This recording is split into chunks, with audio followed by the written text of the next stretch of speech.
The people of North Carolina and the state of North Carolina have always prioritized higher education. We're one of the first states in the nation to have a unified community college system. We have the third largest community college system in the country and one of the best. We were the first state to enroll students in a public university. We're one of 3 states whose constitution reads that higher education shall be free to the extent practicable, and we are routinely, year after year, named among the best values in higher education in the country. We have benefited as a state from this long-standing emphasis and prioritization of higher education. Just understand that 50 years ago, we were in pine forest here, either that or cow pasture. North Carolina was the second poorest state in the country. We were dependent almost exclusively on tobacco, textiles, and furniture. Today, we're one of the fastest growing states by population. We have a diversified economy with biotechnology, information technology, nanotechnology, manufacturing, finance, tourism, agriculture. These things happened in large measure because of investments that our state had made in the institutions of higher education here in North Carolina. We simply would not have achieved the transformation that we have had it not been for our commitment to higher education. Well, let me describe the institution quickly. We are 220,000 students from every county in North Carolina, virtually every state in the Union, and a large number of foreign countries. We employ approximately 60,000 people in North Carolina. That's more than just about anybody, including Walmart. We have 16 campuses that offer undergraduate programs. Some of those offer graduate and professional programs. We have 2 medical schools, 2 law schools, 2 dental schools, a vet school, 5 engineering schools, 11 nursing schools, 12 MBA programs. We have 2 high schools, the School of Science and Mathematics and the School of the Arts High School. We're also responsible for UNC Healthcare and for the North Carolina Arboretum. The university brings in about $1.2 billion in research grants annually from corporations and from the federal government and state government. Those create about 22,000 jobs, sustain that number every year. Our total budget is just over $9 billion as an enterprise. That includes about a third of that is the hospital system, and the remainder is the university and high schools along with public television. According to a recent statewide economic impact analysis, which was done not just for the university, but was done for the community college system and for all the private colleges and universities in North Carolina.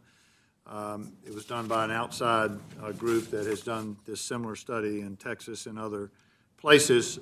We represent about 6.4% of the state's gross domestic product.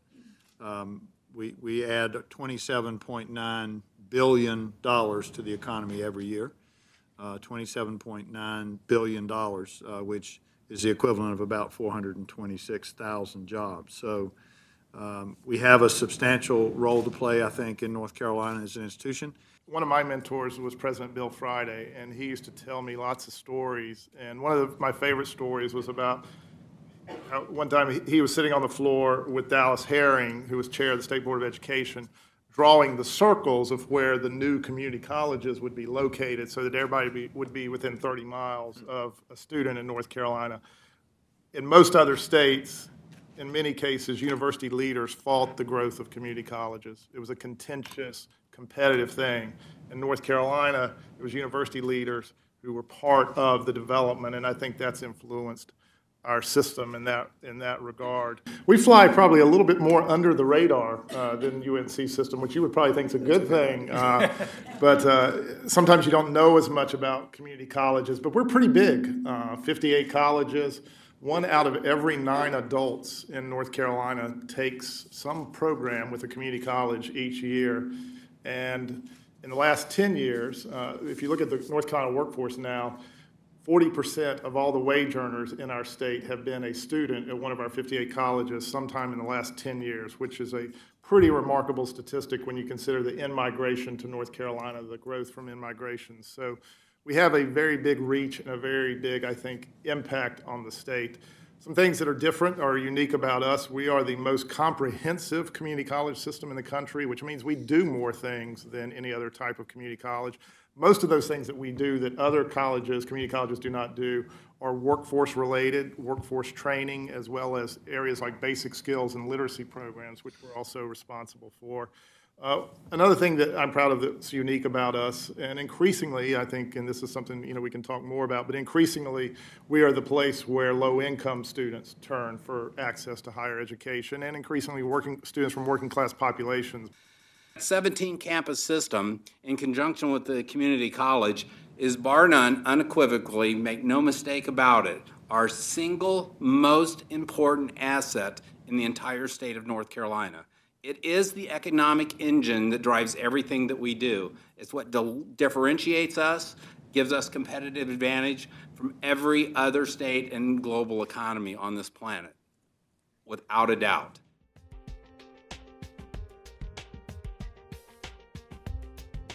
The 10 highest in-demand jobs in 2013 did not exist in 2003. Yeah, I get asked all the time, what are traditional students now look like and what are non-traditional students? And I don't think there's any difference anymore because the student mix has changed dramatically in higher education. We still have the traditional 18-year-old to 22-year-old four-year college graduates, but that's the minority. The vast majority of our students come to us in a variety of different ways. 30% of the UNC students in the UNC system are transfer students. We have an average undergraduate age that's considerably higher than 20, which is what you would think it would be. It's closer to 22, and at some of our institutions it's as high as 26 for the average undergraduate age. We have students that are coming to us after military service, a lot of them. We have students that come to us while they're in the workforce or while they're transitioning in the workforce. We have a lot of students that are part-time or that come to us for a while full-time, drop out, go back to work, and then come back. So it is a different student body than we've had perhaps historically and that people think we have for sure. Senator Tart pointed out something that cannot be underestimated is the swirl that goes on. Last year, the National Student Clearinghouse reported that 46% of all students who completed a four-year degree in the United States were enrolled sometime in the last 10 years at a community college. 2/3 of those spent more than 3 semesters on a community college campus. The swirl in between institutions is much greater than anyone realizes. The American dream and the opportunity gap, and more so than ever before, that's determined by success beyond high school. And I think that all the statistics show that while that's so important, particularly lower income students are struggling more so than many years in a long time in terms of moving beyond high school and actually completing programs. And I think part of the issue and part of the problem we have with higher ed is this issue of tuition and growing out of the reach of students. That being said, there are probably some things I would do a little strategically different because I think the greatest challenge, and coming from North Carolina where we have among the lowest tuition in the country, and I hope that's something that we always have, that the greatest challenge our students face, I believe, is not getting in but staying in.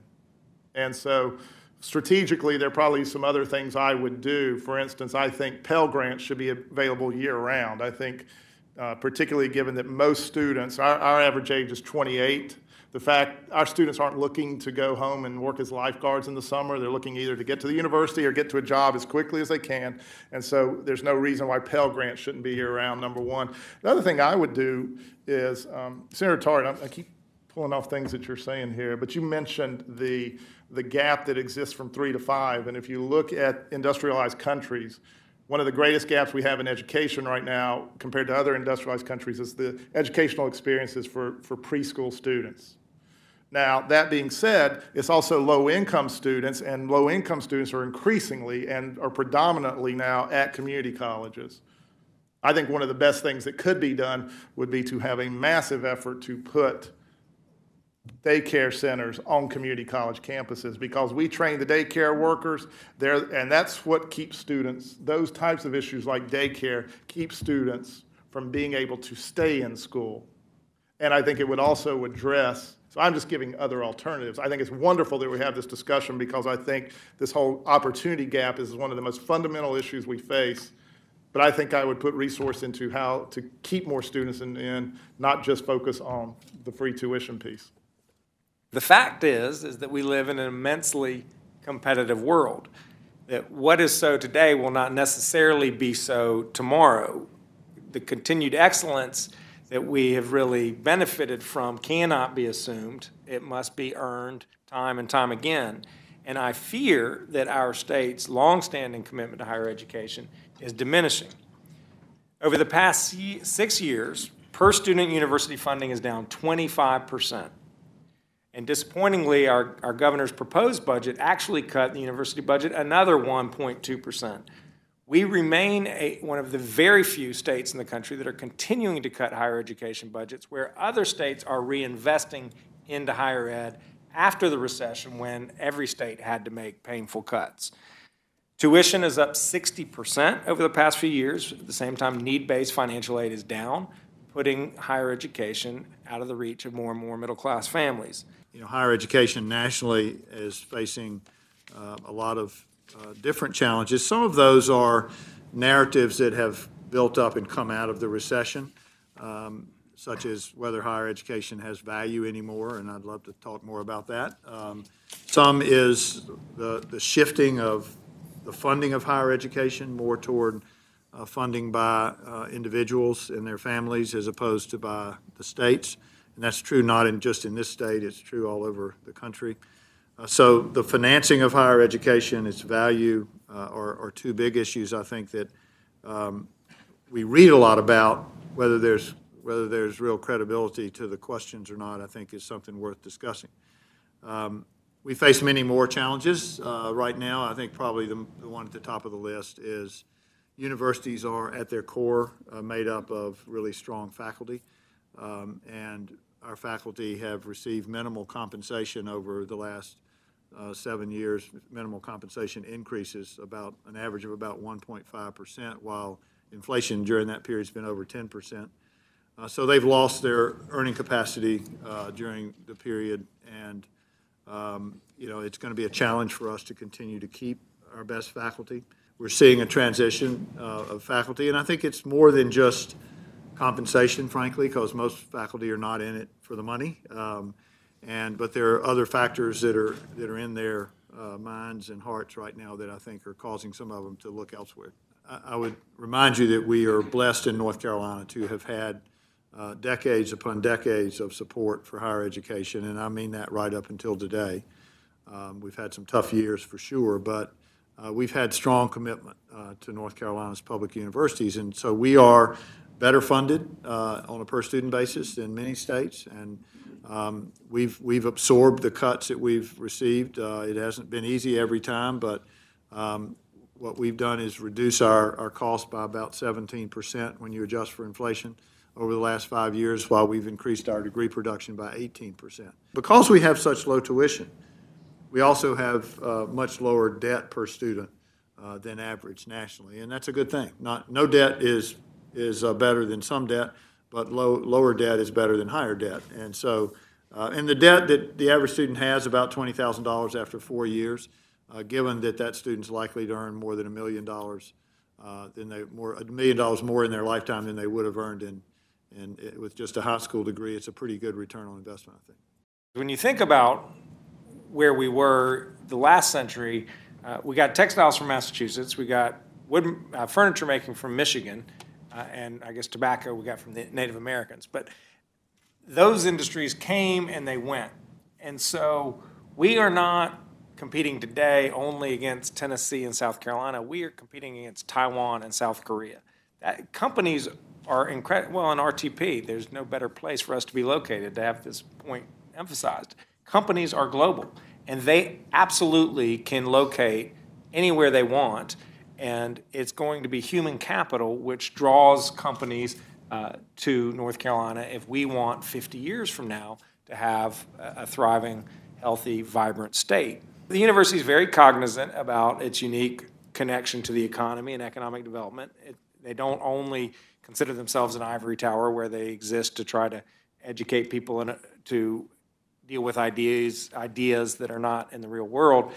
And one example of that is tech transfer, and it's something that the university is focusing on increasingly to translate the brilliance of whether they're faculty students or graduate students into economic activity. And we see that with a lot of brilliant faculty members.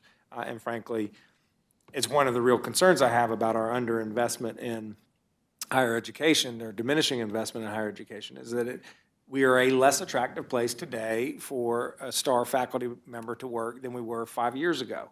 I think that's objectively so. And these folks are the ones who are coming up with that great idea that will ultimately, 30 years down the road, turn into SaaS and employ thousands of people. I was talking to a dean at NC State. He said in his department, he's had more faculty leave this year than in the prior 3 years combined, and he was told by all of them not to even counteroffer. It's like, I don't even want you to go to the chancellor and make a counteroffer because I'm gone. That's not good, and that's an instance where I think that we have to commit ourselves to what we think is important and in our state's long-term interest, and I believe higher education is that.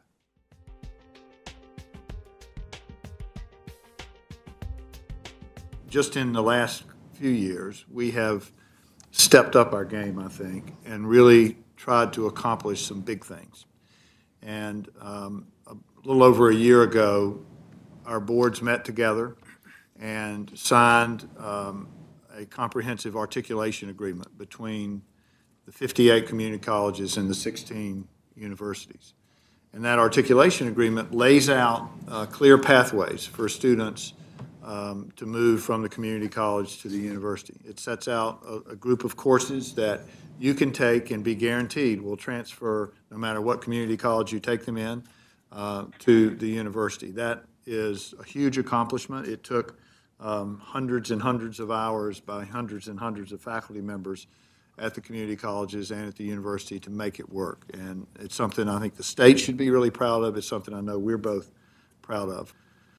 To start people in community college, and then after 2 years or 1.5 years or 1 year, then transition to the universities. It is substantially cheaper on a per pupil basis to educate someone at a community college than it is at a university. There just is not the same level of capital investment at a community college program. There are 16 higher ed campuses in the university system. There are 57 community colleges. How many campuses are there? 58, about 114 campuses. 114 campuses. It is so much more accessible to people's daily life to get a start in a community college. There's core skills that we want to develop and competencies, because as we talked about, that job, that group, the highest demand jobs in 2013 didn't exist in 2003. Things are changing. So ability to solve problems, ability to be a critical thinker, the ability to be articulate and communicate a thought logically, a dying and lost art, the ability to write coherently and succinctly and communicate those things, the ability to develop, the ability to learn, to continue to enhance that and develop that passion to be a lifelong learner. Those are the things that we need to embrace and the competencies that we need to evolve, develop, and embrace. But I will tell you, things that I've been exposed to, there's different learning models. There's the experiential learner, there's the conceptual learner, there's the trial and error learner. We learn differently. And that's one of the attributes that makes our traditional system so difficult.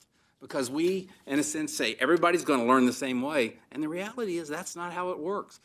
I think it's important that we also keep a perspective that success beyond high school is not always the same pathway for everyone. And when we get focused on averages, sometimes we lose those other successes. When I graduated from UNC, the major that had the highest income for those graduates that year was geography, because we had one geography of the four majors who was Michael Jordan. But, for us, for success beyond high school is also those welding students who get those AWS welding certificates, or those students in machining, or those students in our healthcare programs who are, and they need to be able to make a living which, John Adams said that, education should be about making a living and making a life. Sometimes you got to make a living before you can make the life. Sometimes when I give talks, I bring a cover of a Newsweek magazine that shows three people in their caps and gowns, one of them with a jackhammer, another one with a shovel, and the title of the article is College Worth It? And that was 1976 when that article appeared. So we've been through this discussion before. The statistics are shifting. There was a Bloomberg analysis a couple of weeks ago I read in the Wall Street Journal that indicated that today unemployment among people with a four-year degree is 2.8% in the United States, 2.8%. During the worst time of the recession in North Carolina, it only one time briefly broke 5%. It was under 5% almost the entire recession. So people were getting jobs. Now the question of whether they paid as much as they would like or if they were in the same field that they were seeking, that's a struggle almost everybody faces when you're first coming out of college. You know that you don't necessarily get the job you want. Some people do. You don't necessarily get paid as much as you would like, but over time you work hard and you find your way. What concerns me the most is Bloomberg went on in that article to say that not only is unemployment only at 2.8%, but in the next few years, their projections are we won't have enough college graduates to meet the jobs that are out there. But I firmly believe the investments that we make in our university systems is what's going to be the differentiator, not just for our organizations and the state of our health and our businesses, but the opportunity to give our kids the ability to get the education to compete and be productive citizens. And that's the next generation. Our kids coming up are going to be the ones that come up with the next technology that replaces the internet. It will go away. It won't be the future 10 years from now. I'll predict that now. We will have somebody that cures some form of cancer out of those kids coming up. We have the best and brightest. We have amazingly talented professors and bandwidth of intellect that is unequal anywhere. And we need to protect that and continue to invest in that and make it the envy of the world.